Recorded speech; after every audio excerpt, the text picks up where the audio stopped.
नमस्कार, जय Hind, Vande Mataram. Media news के लिए मैं किशोर यदुवंशी। इस समय हमारे साथ में हैं अलख नारायण चतुर्वेदी जी, वयोवृद्ध समाजसेवी और आचार्य विनोबा भावे के सारे आंदोलनों से जुड़े हुए और उनका सानिध्य प्राप्त कर चुके, उनके साथ में बहुत सारे कामों को अंजाम देने के बाद आज एक शख्सियत हमारे साथ में है और उस आंदोलन के कुछ विचार हम सबसे साझा करना चाहते हैं। तो आइए हम चतुर्वेदी जी से इसी बात को लेकर के कि उनकी याददाश्त में आचार्य विनोबा जी का कौन कौन सा आंदोलन, कौन कौन सा कार्य जो आज भी उनकी स्मृतियों में जिंदा है, इन्हीं विषयों को लेकर के हम थोड़ी सी चर्चा करेंगे। आपका एडी न्यूज में हार्दिक स्वागत है। सबसे पहले ये बताइए कि आप अपना छोटा सा एक परिचय दीजिए ताकि मेरे दर्शकों को ये मालूम पड़े कि आप उम्र क्या है आपकी, आप कहाँ के रहने वाले हैं, किस तरह से आपका जुड़ाव हुआ विनोबा भावे जी से। इन्हीं सारी बातों को थोड़ा सा संक्षेप में मुझे बताइए। हमारा नाम अलख नारायण चतुर्वेदी है, लेकिन मैं केवल अलख नारायण भाई लिखता हूँ जी। संत विनोबा जी की प्रेरणा से सारे भारत में हमने भूटान एक के लिए पदयात्रा किया, करीब 20,000 किलोमीटर, और मुंबई के देवनाथ कतल खाने पर 30 साल हत्याबंदी के लिए सत्याग्रह किया कि गाय बैल की हत्या भारत देश में नहीं होनी चाहिए। अकबर के समय में गौ हत्या बंद थी। आजाद भारत में आज गाय बैल कट रहा है, चाहे वो किसी पार्टी की गवर्नमेंट हो, लेकिन केरल और बंगाल में भयंकर गाय की कत्ल हो रही है, लाखों टन मांस जा रहा है। हमारे नौजवान एयरप्लेन पर जब सफर करते हैं तो उनसे पूछा जाता है नाश्ते में क्या चाहिए, तो बीफ की मांग करते हैं। चाहे किसी जाति और धर्म के हैं, इसको बीफ की मांग करते हैं। यह है वातावरण। ऐसा गांधी जी नहीं चाहते थे। अब विनोबा जी कहते हैं हमने क्विट इंडिया का नारा दिया। विनोबा जी ने कहा रिटर्न इंडिया का नारा चाहिए। भारत क्या था, क्या होना चाहिए, वसुधैव कुटुंबकम, ये जो संस्कृति है हमारी पुनर्स्थापित होना चाहिए। संत विनोबा जी के साथ हमने इंटर कॉलेज की नौकरी छोड़ करके उनके पदयात्रा में शामिल हुआ। पत्नी भी शामिल हुई, गोद में बच्चा भी शामिल हुआ। दूध मिलने को कौन कहे, पानी भी नहीं मिलता था। कहीं कहीं आरती उतारते थे, कहीं कहीं उपवास होता था, तो हम लोग भिक्षा मांग करके करते और आगे बढ़ते। कि क्या उत्तराखंड, क्या उत्तर प्रदेश, क्या पोचमपल्ली, तेलंगाना, कन्याकुमारी, सब में भ्रमण हुआ है। लोगों से जा करके यही जायजा करते थे कि इमारत बहुत बड़ी सुंदर होती है, बहुत अच्छा लगता है, बहुत उपयोगी होती है, लेकिन उसका फाउंडेशन नहीं हुआ तो वो इमारत किसी काम की नहीं होगी। फाउंडेशन दिखता नहीं, अंडरग्राउंड रहता है। इसलिए आज़ादी के समय जो त्याग और वैराग, देश सेवा, कुर्बानी की भावना थी, आज वो निरंतर कम होता जा रहा है। ये लोकतंत्र के लिए खतरनाक है, भविष्य के लिए अच्छा नहीं है। नाटो में वोट बढ़ता जा रहा है, 50-60% से आगे वोट बढ़ता नहीं है। ये हमारे लोकतंत्र के लिए अच्छा लक्षण नहीं है। तो जब लोग मजबूत होगा तो तंत्र उसके हाथ में रहेगा। जैसे हाथी के ऊपर महावत होता है, हाथी कब्जे में रहती है, उसी प्रकार से अगर लोग मजबूत है, संगठित है और अविभाजित है तो उसकी ताकत तंत्र पर पड़ेगी और तंत्र उसके हाथ में रहेगा, तंत्र के हाथ में लोग नहीं रहेगा। ये विनोबा जी की मंशा थी ग्राम स्वराज की। हिंद स्वराज तो हो गया, लेकिन ग्राम स्वराज अभी बाकी है। 80% लोग गाँव में रहते हैं। जय जवान जय किसान का नारा लगा, लेकिन आज किसान आंदोलन चल रहा है, उनकी मांग हो रही है। इसलिए हमारे देश के लिए, समाज के लिए, बुद्धिजीवी के लिए, समाज संवेदनशील के लिए ये अच्छा लक्षण नहीं है। ग्राम स्वराज से आपका क्या तात्पर्य है? ग्राम स्वराज में किन किन चीजों का समावेश हुआ था? क्या चाहते थे ग्राम स्वराज के नाम पर? ग्राम स्वराज में हम चाहते हैं कि गाँव के अधिक से अधिक ताकत गाँव में खड़ी हो, गाँव का निर्णय गाँव में हो। यहाँ का वहाँ का कपड़ा, तेल, जूता, न्याय व्यवस्था, पंच बोले परमेश्वर, ये लौटना चाहिए। तभी गांव बचेगा और गांव खुशहाल होगा। इसलिए विनोबा जी ने ग्राम स्वराज की बात के लिए पूरा करने के लिए उन्होंने ग्राम दान की बात चलाई। सवै भूमि गोपाल की, नहीं किसी की बाल की। इस प्रकार से उन्होंने चलाया कि जमीन की मालकियत व्यक्तिगत न हो, जमीन की मालकियत गांव की हो और कब्जा किसान का हो। अगर ऐसा होता है तो हमारे यहाँ जो घटना है मिट्टियत का, वो कम से कम हो जाएगा और गांव स्वर्ग की तरफ बढ़ेगा। ये बापू का सपना भी पूरा करना है। इसके लिए जब तक नौजवान लोग अपने आह्वान नहीं करेंगे, अपना फर्ज नहीं निभाएंगे, तब तक सुभाष चंद्र बोस, स्वामी विवेकानंद, भगत सिंह ऐसे लोगों का सपना, गांधी जवाहरलाल का सपना पूरा नहीं होगा। अच्छा, दूसरी बात सुनिए कि जिस तरह से ग्राम स्वराज की जो आपने परिकल्पना बताया, इनकी एक परिकल्पना रही है, आज के समय में, आज के माहौल में, इस भौतिकवादी युग में ये सारी चीजें बेमानी हो चुकी हैं। क्योंकि सबसे ज्यादा लफड़ा झगड़ा भूमि का हो, परिवार का हो, ग्राम से ही, मतलब परिवार से ही, गांव में ही आज चालू है। तो इसके ऊपर आप क्या कहना चाहेंगे? आज के परिदृश्य में क्या वो सही है? क्या लगता है? तुलसीदास ने कहा है, सुमति कुमति सब केवल वर्षहि, वेद पुराण निगम कहीं। सुमति और कुमति, पॉजिटिव और निगेटिव, हर इंसान में रहता है, हर समय वो प्रकट होता है। इसलिए हमें हारना नहीं चाहिए और अपना जो जीवन है आध्यात्मिक दृष्टि से आगे बढ़ाना चाहिए। बाबा कहते थे, विज्ञान और राजनीति, अगर विज्ञान के साथ आध्यात्म होगा तो स्वर्ग होगा, राजनीति होगी तो नरक होगा। इसलिए विज्ञान और आध्यात्म का सर्वोदय होता है। ग्राम स्वराज की बात होती है, गांधी की विचारधारा पूरा होता है। तो हम लोग इस प्रयत्न में लगे हैं। आप समझिए, राम ने तो अपना काम किया, लेकिन राम के काम करने के लिए हनुमान जी, जटायु, इन्होंने अपने प्राण की बाजी लगाया, अपनी भक्ति की, तो उन्होंने अपना स्वधर्म निभाया। इसलिए हमें अपना स्वधर्म निभाना चाहिए। ये नहीं देखना चाहिए कि वातावरण ऐसा है तो हम क्या करेंगे, नहीं, हम ही करेंगे। हमारे अंदर साहस होगा तो भगवान हमें मदद करेगा।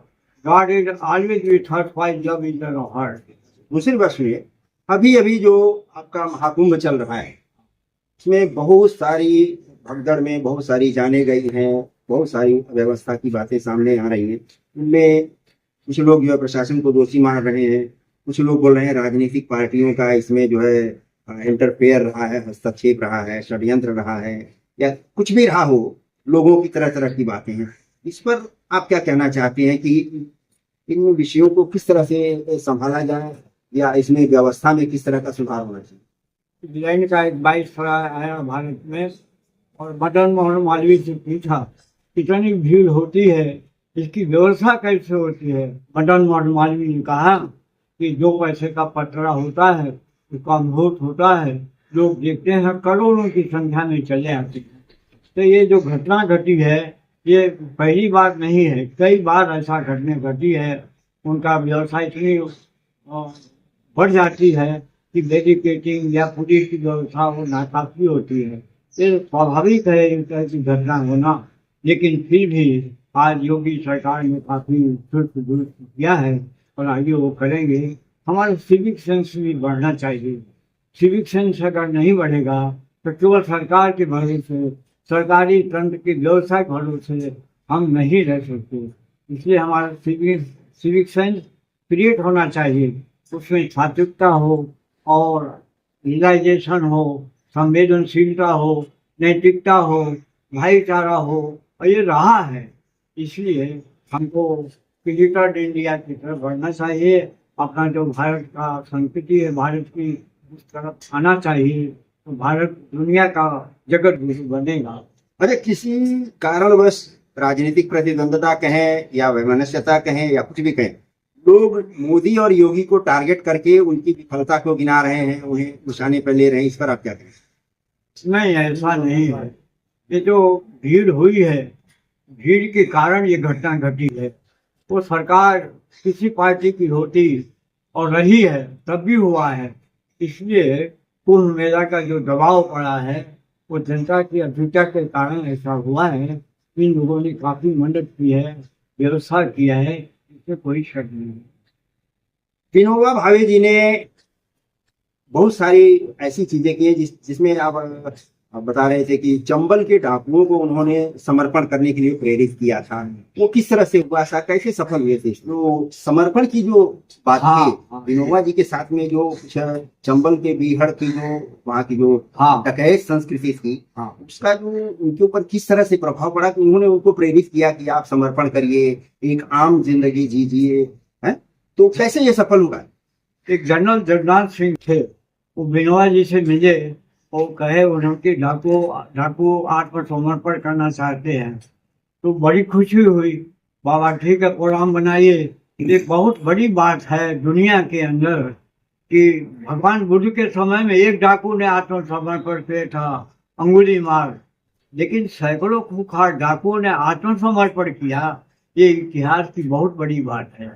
तो ये भगवान का काम है। भगवान ने अपना औजार बना के विनोबा जी को ये काम समाज का, देश का और एक किया। लोगों में शांति और अहिंसा, प्रेम, सद्भावना, एकता जगेगा तो सारा काम अच्छा ही हो। लगभग कितने लोगों ने समर्पण किया था उस अभियान में? करीब डाकुओं में, हाँ, करीब 40 खूंखार डाकुओं ने आत्मसमर्पण किया था। अच्छा। 600 सैकड़ों, लेकिन जो सैकड़ों खूंखार डाकू थे जिनको पकड़ने के लिए यूपी मध्य प्रदेश की सेना पुलिस नहीं कब्जे में आती थी, वो लोगों ने समर्पण किया। मतलब वो पे विश्वास करके। हाँ, ये उनका अपना इतिहास है। ब्रह्म विद्या मंदिर विनोबा जी के आश्रम में वो किताब रखी हुई है। उसका पूरा लेखा जोखा है, रिकॉर्ड है कि यहाँ की जो शासन है, पुलिस है, एडमिनिस्ट्रेशन है, सबको आश्चर्य हुआ और सब लोगों ने इसको बहुत अच्छा माना कि जो सरकार काम नहीं करती वो विनोबा जी ने किया, गांधी जी किया। ऐसे आध्यात्मिक और नैतिक काम संत महात्माओं के द्वारा होता है कि अपने मन चंगा तो कटौती में गंगा। एक संत ने कहा कि अगर मन चंगा है तो कटौती में गंगा है, नहीं तो कुंभ मेला में भी गंगा में गंगा नहीं है। हमारी नैतिकता, हमारा अध्यात्म, हमारा प्रेम, राष्ट्र प्रेम, देशभक्ति अगर नहीं बढ़ता है और नहीं है तो केवल गंगा स्नान से, गंगा में तो बैल भी नहाता है, लेकिन हम स्नान करने जाते हैं भावना लेकर के। अगर भावना का प्रतिफल हमारे जीवन में परिवर्तित नहीं हुआ तो कैसे होगा?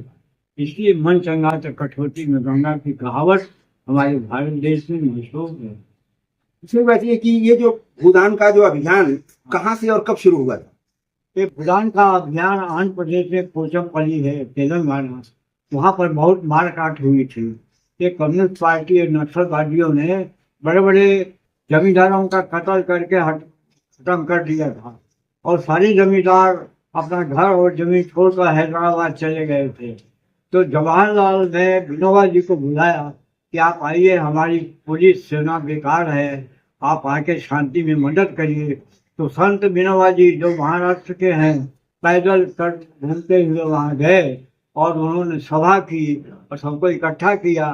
तो मजदूरों ने कहा, बाबा हम 5 दिन से भूखे पड़े हैं, हमारे बच्चे भूखे पड़े हैं, अगर हमें जमीन मिल जाए हम खेती पर अवलंबित हो जाएंगे तो हमारे प्रदेश में शांति होगी और सद्भावना होगी।